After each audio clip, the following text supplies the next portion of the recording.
अविनाशच्या आयुष्यात एक नवीन अध्याय सुरू होत होता.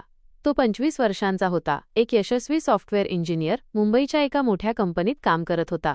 त्याचे वडील राजेश एक श्रीमंत व्यावसायिक नुकतेच दुसऱ्या लग्नात अडकले होते. अविनाशची आई वर्षांपूर्वी गेली होती आणि वडील एकटेपणातून बाहेर पडण्यासाठी या निर्णयावर आले होते.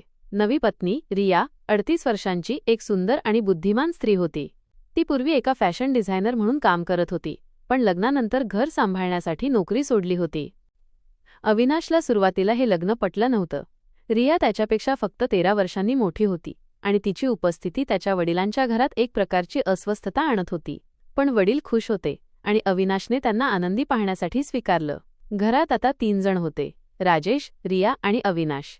अविनाश आपल्या कामात व्यस्त होता, पण रात्री जेव्हा घरी येत असे तेव्हा रियाशी बोलण्याची संधी मिळत असे. ती त्याला आई म्हणून नव्हे तर एक मित्र म्हणून वागवत असे. एक दिवस राजेशला व्यवसायासाठी विदेशात जायचं होतं. "मी 2 आठवडे बाहेर असेन," त्याने सांगितलं. "तुम्ही दोघे घर सांभाळा."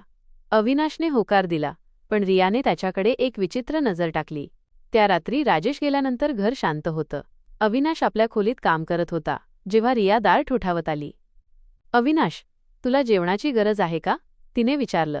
तिच्या आवाजात एक मधुरता होती, जी अविनाशला अस्वस्थ करत होती. त्या रात्रीपासून त्यांच्या नात्यात एक बदल सुरू झाला. रिया त्याला जास्त वेळ देऊ लागली. ती त्याच्या आवडीनिवडी जाणून घेऊ लागली आणि अविनाशला तिची कंपनी आवडू लागली. पण हे सर्व सामान्य नव्हतं. एक रात्री वाईनच्या नशेत रियाने अविनाशला जवळ घेतलं. "तू माझा मुलगा नाहीस अविनाश, तू एक पुरुष आहेस," तिने कुजबुजलं. अविनाश स्तब्ध झाला, पण त्याच्या मनातही एक आकर्षण निर्माण झालं होतं. ते दोघे एका निषिद्ध नात्यात अडकले. हे संबंध गुप्त होते, पण त्यात एक धोका होता.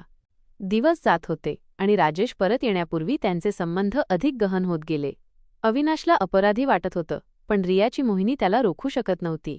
ती त्याला सांगत असे, "हे आपलं रहस्य आहे, कोणीही जाणणार नाही." पण अविनाशच्या मनात शंका येत होत्या. रिया खरंच प्रेम करते का, की यामागे काही वेगळं आहे? एक दिवस अविनाशने रियाच्या फोनमध्ये एक मेसेज पाहिला. तो एका अनोळखी नंबरचा होता. "पैशाची व्यवस्था कर, नाहीतर सगळं सांगतो." अविनाशने रियाला विचारलं, पण तिने टाळलं. "काही नाही, जुना मित्र आहे," तिने उत्तर दिलं. पण अविनाशला वाटलं की रिया काहीतरी लपवत आहे. त्याने स्वतः शोध घेण्याचा निर्णय घेतला. रात्री जेव्हा रिया झोपली होती, अविनाशने तिचा फोन उघडला. तिथे अनेक मेसेज होते, ज्यात एका माणसाशी पैशांची मागणी होती. त्या माणसाचं नाव होतं विक्रम, रियाचा पूर्वीचा प्रियकर. विक्रम रियाला ब्लॅकमेल करत होता, कारण त्याला त्यांच्या भूतकाळातील संबंधांची माहिती होती. रियाने अविनाशला सांगितलं नव्हतं की तिचं लग्न राजेशशी पैशांसाठी झालं होतं. ती विक्रमला पैसे देऊन शांत करत होती, पण आता पैसे कमी पडत होते. अविनाश रागावला. "तू मला फसवलंस?" त्याने विचारलं. रियाने डोळ्यात पाणी आणलं. "नाही अविनाश, मी तुझ्यावर प्रेम करते. हे सर्व संपवण्यासाठी मी हे करतेय." पण अविनाशला विश्वास बसला नाही. तरीही तो तिच्या जाळ्यात अडकला होता. ते दोघे मिळून विक्रमला सामोरे जाण्याचा प्लॅन आखू लागले. विक्रम मुंबईत राहत होता, एका छोट्या अपार्टमेंटमध्ये. अविनाश आणि रियाने त्याला भेटण्याचा निर्णय घेतला. "मी त्याला पैसे देईन आणि हे संपवू," रियाने सांगितलं. पण अविनाशला वाटलं की हे इतकं सोपं नाही. ते विक्रमच्या घरी गेले. विक्रम एक 40 वर्षांचा माणूस होता, दारूच्या नशेत. "पैसे घ्या आणि आम्हाला सोडा," रियाने सांगितलं. पण विक्रम हसला. "फक्त पैसे नाहीत, मला आणखी हवं आहे. तू माझी होतीस रिया, हे नवीन लग्न फसवणूक आहे."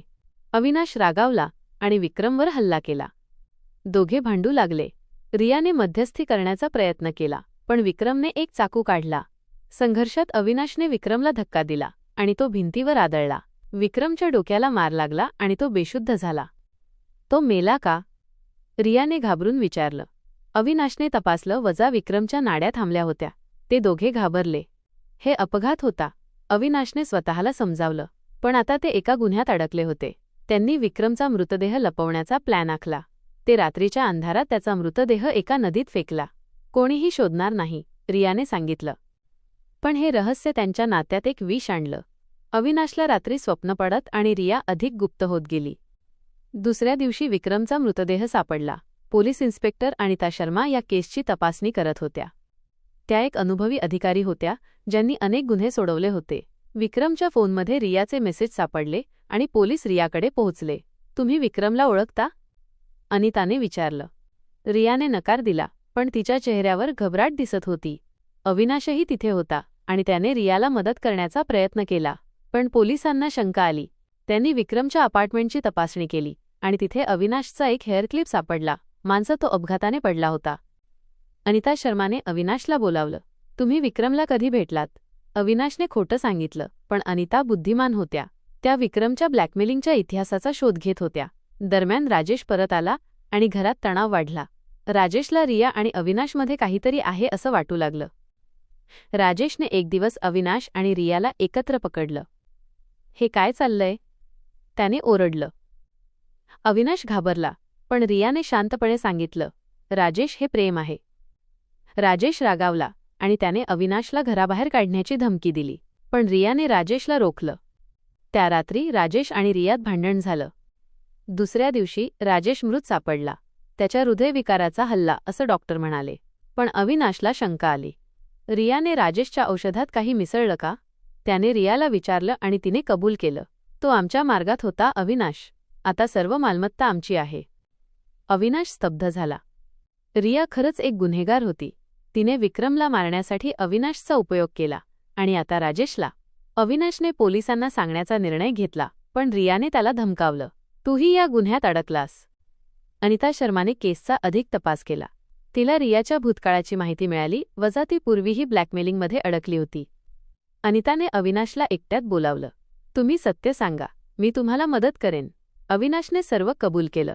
पण रियाला हे कळलं आणि तिने अविनाशवर हल्ला करण्याचा प्रयत्न केला. एक पाठलाग सुरू झाला. रिया मुंबईच्या रस्त्यांवरून पळाली आणि अनिता तिच्या मागे. शेवटी एका गोदामात रिया अडकली. तिथे तिने कबूल केलं की तिने राजेशला विष दिलं होतं आणि विक्रमला मारण्यासाठी अविनाशला फसवलं होतं. रियाला अटक झाली. अविनाशला साक्षीदार म्हणून सोडण्यात आलं, कारण त्याने सहकार्य केलं. केस कोर्टात गेली आणि रियाला दोषी ठरवण्यात आलं. अविनाशने नवीन आयुष्य सुरू केलं, पण त्या घटनांचा प्रभाव कायम राहिला. मित्रांनो, सर्वांना एक विनंती, चॅनल नवीन असल्यामुळे प्लीज सबस्क्राईब करूनच जावा.